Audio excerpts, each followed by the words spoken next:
大家好，我是娟子，今天给大家分享一个泡泡饼的做法，外酥里软，个个鼓大泡。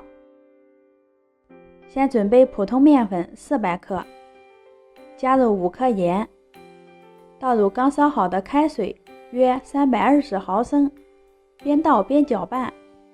用开水和面，需要的水量多，做好的面食吃着柔软。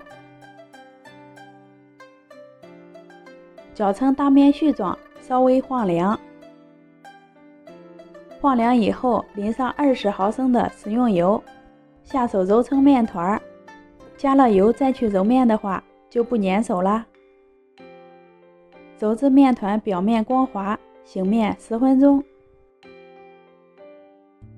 时间到，拿出醒好的面团，轻揉几下，搓成粗细相等的长条。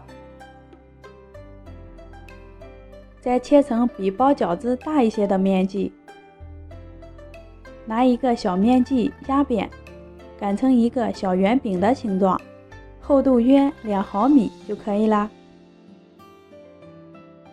起锅烧油，油温烧至7、8成热时，下入生胚。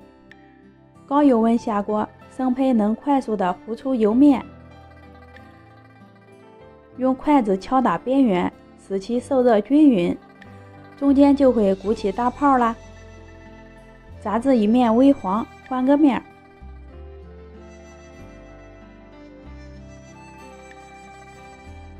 一直炸至两面金黄，捞出来控油。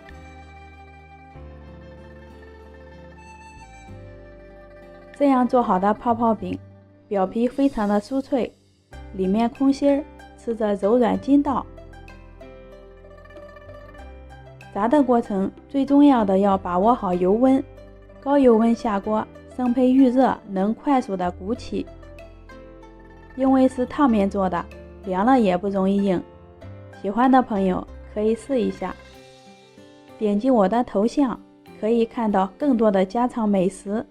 谢谢您的观看，我们下期见。